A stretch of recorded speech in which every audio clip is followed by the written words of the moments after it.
Hola, hola, ¿cómo están? Bienvenidos a Right Now. Aquí estamos otra noche compartiendo con ustedes en C5N. Hoy tenemos el gusto de entrevistar a una mujer que viene arrasando en el mundo de la política. Ella es muy joven y ha tenido cargos muy importantes desde hace tiempo. Hoy se ocupa de los adultos mayores y además es uno de los referentes más importantes de la cámpora en nuestro país. La presentamos de esta manera. Nuestra invitada de hoy es representante de una nueva generación de dirigentes políticas que combinan la formación universitaria con la militancia barrial.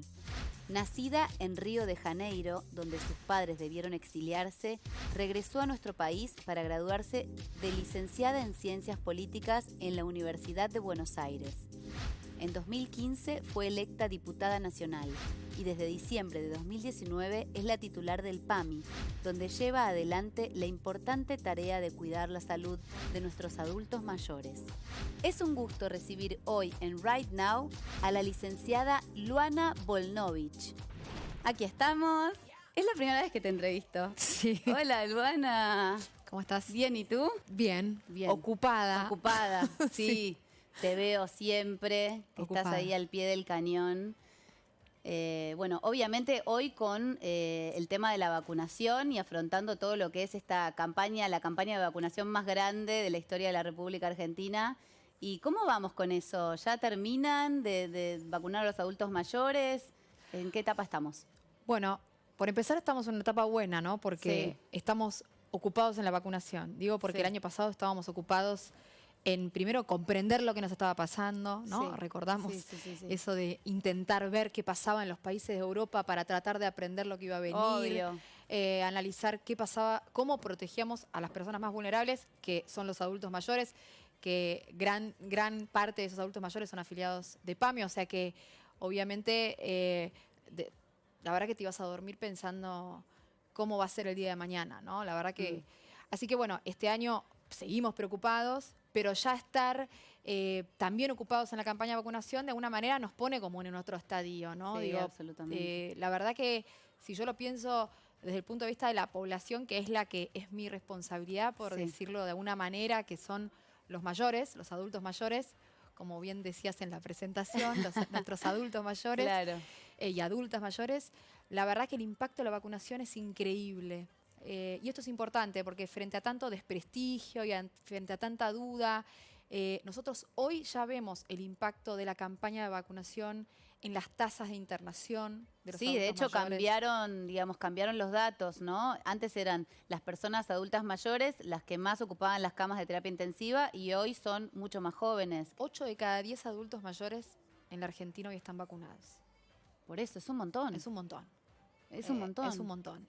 Es decir que hoy enfrentamos la preocupación de la pandemia, la saturación del sistema, esto que decís, las mutaciones, nuevas cepas, un escenario de incertidumbre, naturalmente, pero con la sensación de que nuestros padres y nuestros abuelos están más protegidos.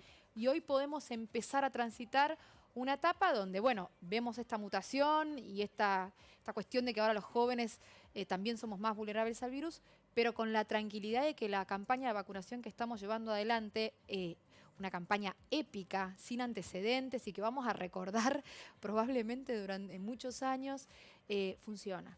Y es un éxito, y lo vemos si lo hacemos, si lo pensamos en comparación con otros países, y lo vemos en la vida de cada uno de nosotros, ¿no? En las familias que tienen a sus adultos mayores hoy vacunados con la primera o con la segunda dosis.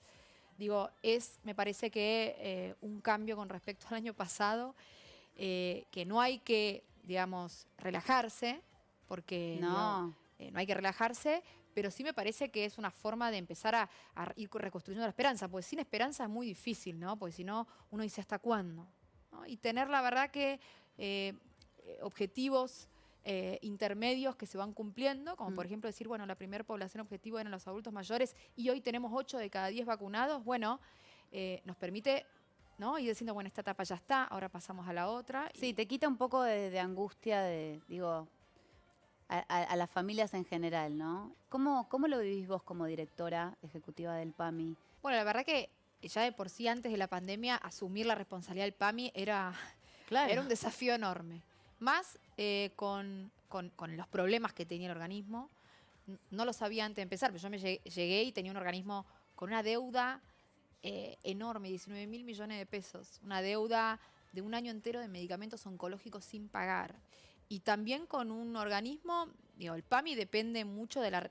Es como que depende de la salud de la economía, ¿no? Porque depende de la recaudación, y cuando los salarios y las jubilaciones bajan y cuando los puestos de trabajo desaparecen, todo eso disminuye la caja que de alguna manera financia a la obra social. Entonces, naturalmente, luego de 4 años de un gobierno que no apostó al trabajo, no apostó al aumento salarial, no apostó al aumento de jubilación, más allá de lo injusto que es en sí eso, tiene este efecto indirecto que es que destruye la base de recaudación del PAMI.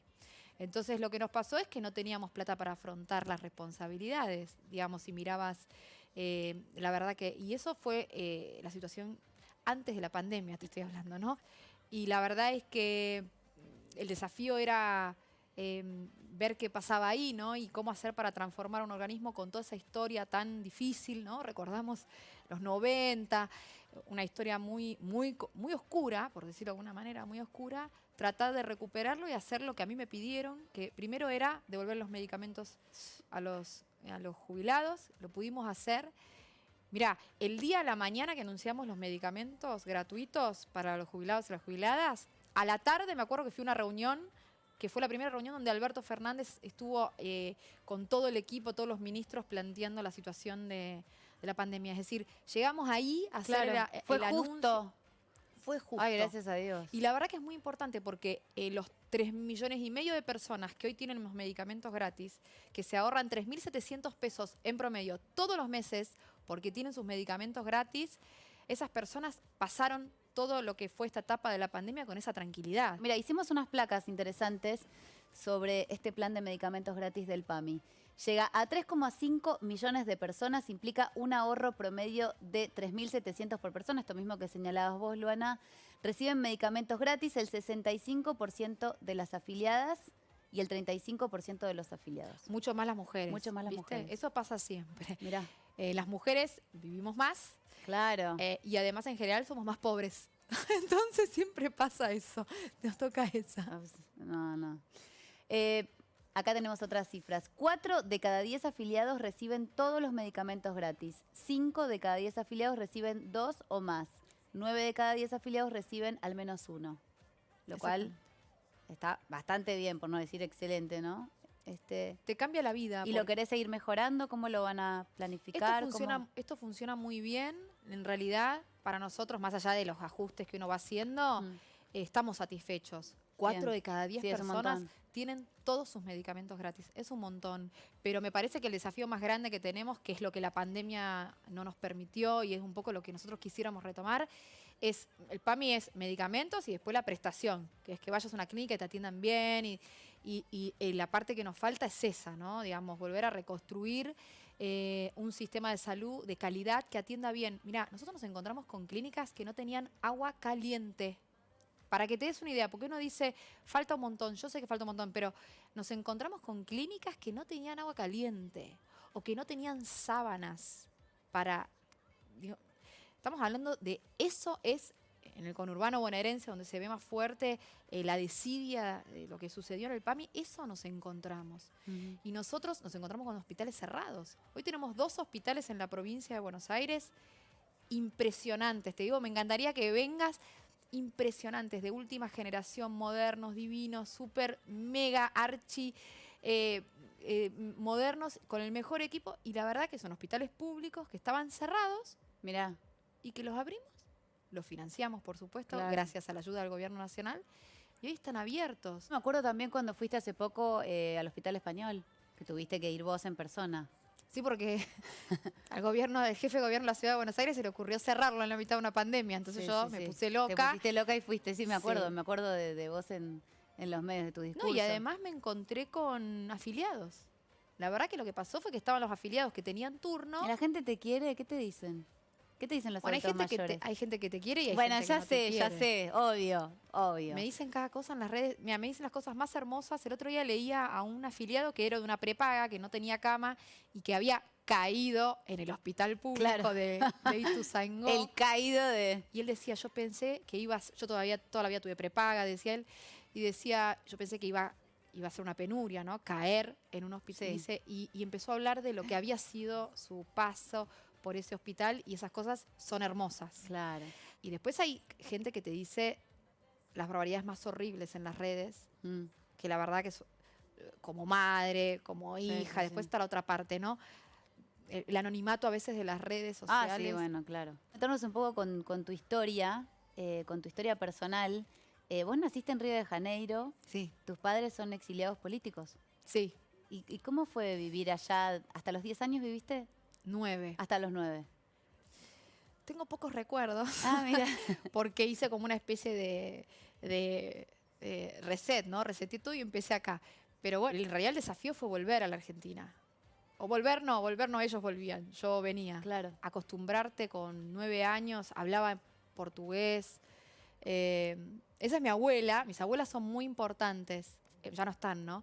Pero mis 2 abuelas, 2 mujeres, digo porque yo me ocupo de los adultos mayores, ¿no? Sí, sí, sí. Mis 2 sí, abuelas, 2 figuras distintas, una peronista, la otra no, pero 2 figuras muy importantes en mi vida que yo lo reconfiguré después, ¿no? Digo, después fui reconstruyendo la historia. Esa abuela que vemos en la foto, ¿quién es? Esa es mi abuela materna que crió a mi mamá sola, peronista, Ah, sí. cristinista. ¿Como vos? Sí, más, yo creo que era más. Y ella era muy, muy remadora, muy laburante y bueno, y el ascenso social, ¿no? Logró que mi mamá pudiera estudiar, porque mi mamá es psicóloga, que pudiera, digo, esa cosa del ascenso social, ¿no? Sí. Así que en ese sentido, y yo creo que ella era muy peronista, entre otras cosas por eso, ¿no? Porque era Evita, por ejemplo, Claro. la que le hablaba a ella. Y a las otras A ellas, las otras ¿no? ellas, claro. No. ¿Y cómo se milita desde las bases? Digo, ¿cómo le transmitís a las nuevas generaciones? Que bueno, es sabido, ¿no? Que afortunadamente para muchos y por desgracia para otros, después de todo lo que fue el kirchnerismo, los jóvenes se interesaron en la política. Después Sí. de Néstor, después de Cristina, y actualmente también, a pesar de que muchos no querrían que fuera así, ¿no? Y ¿Cómo sí, transmitís? para mí la militancia fue hace algo como natural. No sé, yo primero estudié ingeniería. ¿Ah, sí? Sí, estudié ingeniería química. Mirá vos, nunca me lo hubiera porque- imaginado. Ingeniería química. Sí, estudié ingeniería Grosso. química en la Universidad de Buenos Aires, pero abandoné porque me faltaba algo que era más mi necesidad de algo más social. A mí me Sí. gustaba mucho la química y estudié ingeniería Mira. química, pero me faltaba la otra parte, ¿no? Algo más comprometido con la sociedad. Digo, llegó un momento donde me pasaba eso. Llegaba a la universidad y entonces ahí me abandoné y me pasé a ciencias políticas, ¿no? Ah. Que me parecía que podía... Rotundo cambio. Sí, rotundo O cambio. sea, Rotundo cambio.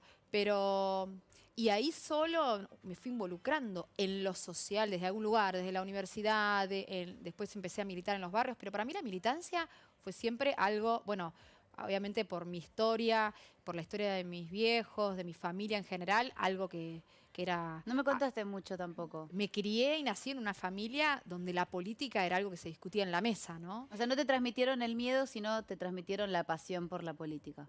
Sí, sí. Nunca Por eso digo pensaste que para en mí eso. fue algo Claro. viste, natural. Natural. Y terminé militando empezando a hacer una militancia social, haciendo apoyo escolar en un barrio, en Capital Federal, hace un montón.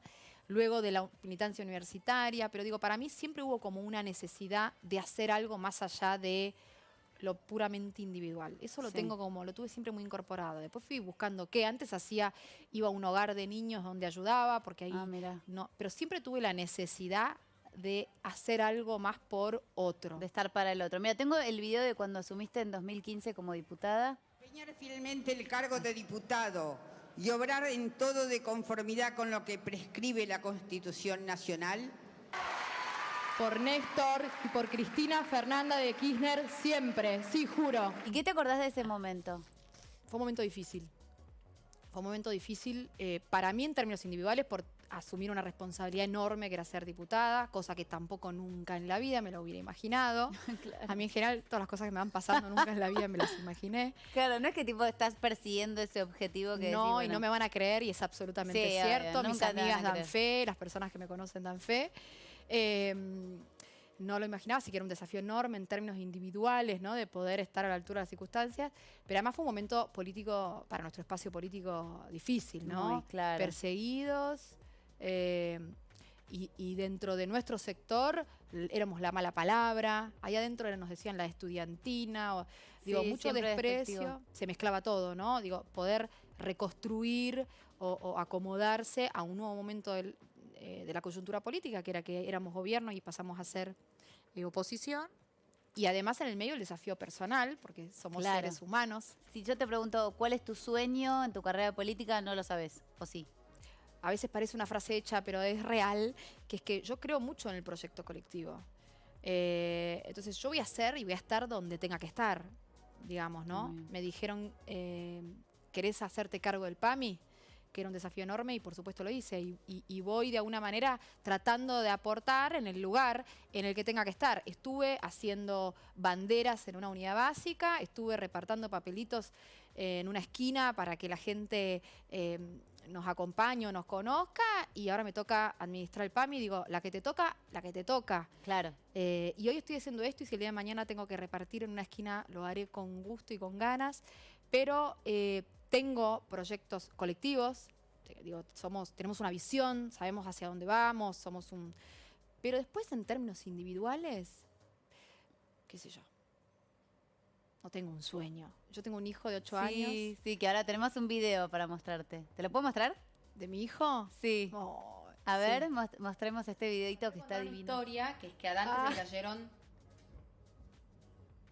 2 dientes y el ratón Pérez tuvo suerte y le trajo un regalo de plata.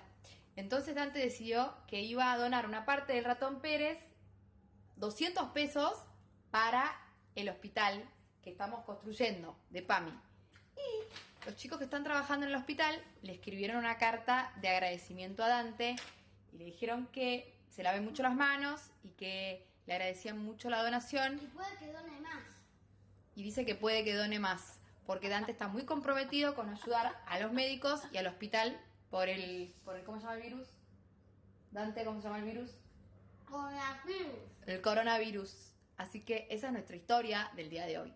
¡Chao! Ay, muy lindo. No, sí. Y donó más. ¿En serio? Quiero decir, sí, donó Pero- más. El pero otro ¿se le día ocurrió a él hacer eso? Sí, porque hubo un nenito, hubo toda una historia con otro nenito en el hospital que donó sus ahorros, yo se la conté y entonces él quería donar. Ay, mi vida. Y el otro día donó más, donó 400 pesos al hospital, me dijo. Ay, Mi mi mamá, vida. todos mis ahorros te los dono para el hospital, dice. Qué divino. Mira, ahí estás con él. Qué hermoso que es. Ay, sí, es Dante. hermoso. Mira, tengo algunas fotos para compartir con vos. A ver. Personajes de la política. Al que me cerró el hospital. En pandemia. Por eso lo elegimos, claro. Ay, qué feo que está esa foto. Está raro, ¿no? Qué horrible. Está como que no parece. La verdad El que, que muy eligió la mal la foto- producción eligió una foto que no lo favorece al señor Larreta. No, está bien. No hay ninguna que lo favorezca, no digas eso. Bueno, no sé. Yo, ¿y qué pensás de él? Él sí sabe lo que quiere, me parece, ¿no? Tiene un objetivo. ¿Qué sé yo? Me parece que en materia de... Si pienso en la campaña de vacunación, Ahí va. si pienso en la campaña de vacunación, se mandó muchos mocos. Si pienso en los adultos mayores, que es una población... La ciudad de Buenos Aires, por ejemplo, tiene muchos adultos mayores. Y además es una base de electorado históricamente que lo acompaña mucho. Y la verdad que se mandó muchas cagadas, perdón la palabra, Sí. ¿no? Pero recuerdo que hizo primero hizo la página para la inscripción, primer día se cayó. Sí. Después dijo, bueno, los juntamos a todos En el juntos Luna Park. en el Luna Park ¿Te y en un acordás lo que fue? estadio y en la cancha de San Lorenzo. ¿A quién se le ocurre en un lugar donde se hacen recitales de jóvenes, Me acuerdo. una cancha de fútbol, bajo el sol, cientos de adultos mayores? Y si te va a salir raro, bueno, pasó todo lo que pasó. Después en el medio cerró el hospital. Después nosotros empezamos, yo quería vacunar, como PAMI dijimos queremos vacunar, porque si vacunan las otras obras sociales y las prepagas, bueno, no quería. Después cuando nos dijeron que sí, no nos mandaban los turnos, teníamos los vacunatorios vacíos. O sea que medio vos sentiste como que te lo hacían adrede, claramente. Yo creo que una mezcla, creo que ahí hubo una cosa de cierta incomodidad de trabajar con nosotros, obviamente, Claro. cierta incomodidad, porque si no se entiende, pero también hubo errores que no tienen que ver con nosotros. Digo que hay errores de no conocer, no saber y que no te importe o no tener la sensibilidad de entender que, por ejemplo, si un adulto mayor lo convocás a un estadio donde hay recitales de rock y va a ir con un acompañante. Y sí, tengo la última foto para compartir contigo, a ver. Máximo Kirchner. Máximo tiene dentro de la dirigencia política, tiene un nivel de sensibilidad con lo que le pasa al otro, y no solo con el que padece, lo más obvio dentro de nuestro espacio político, Claro. ¿no? Sino de poder entender realmente a todos los sectores que están dentro de la política, al pueblo trabajador, a la dirigencia política, a los que de acá, a los de allá, a los docentes. Tiene una sensibilidad para poder ponerse en lugar y comprender todo eso y contener además las distintas demandas de distintos sectores. La verdad que es envidiable, ¿no? Es admirable, es algo que lo ves en acción y es tener sensibilidad es muy importante, ¿no?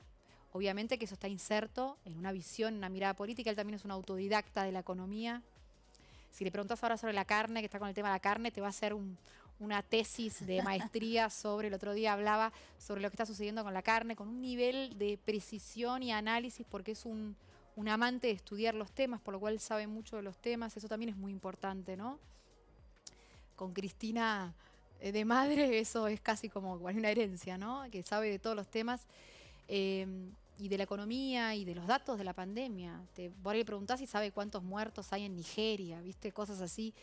Digo, un amante de tener datos, información, que es muy importante, me parece a mí, para alguien que toma decisiones de gran calibre, ¿no? Sabiendo, no con prejuicios, sabiendo y demás. Y entonces, y bueno, y después es parte, o es la cabeza de lo que para mí es una organización política, que es de una manera la garantía de que todas las ideas y los valores a través de un método también se desplieguen a lo largo del tiempo. Entonces, bueno, es todo sus valores y su capacidad de construir política es admirable. Absolutamente. Bueno, me quedé sin tiempo.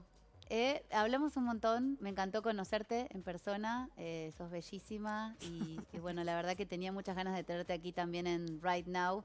Estamos atravesando un momento hiper difícil, ¿no? En nuestro país, pero bueno, supongo que también tendrás algunas palabras de esperanza para la gente que nos está mirando para hacer este cierre.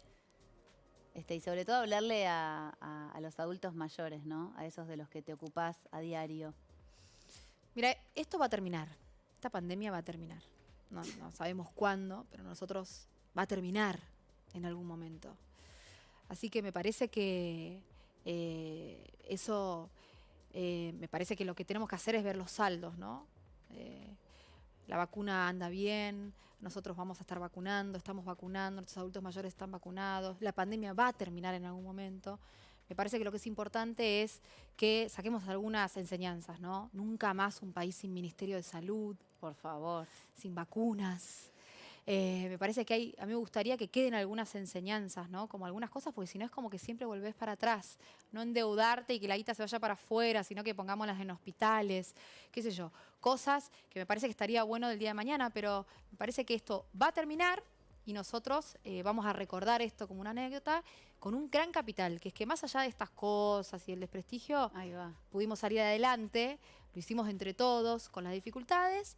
Y además que Alberto Fernández, que es el presidente que le tocó, creo que el momento más difícil de la historia, porque la verdad que le tocó una muy difícil, ha puesto la vida por encima de todo, y eso me parece que está buenísimo, ¿no? Porque nos da la tranquilidad a todos. Muchísimas gracias por haber venido a Right Now, Luana Volnovich. Nos vemos el próximo programa, sábado a las 23, aquí por C5N. Chau, gracias.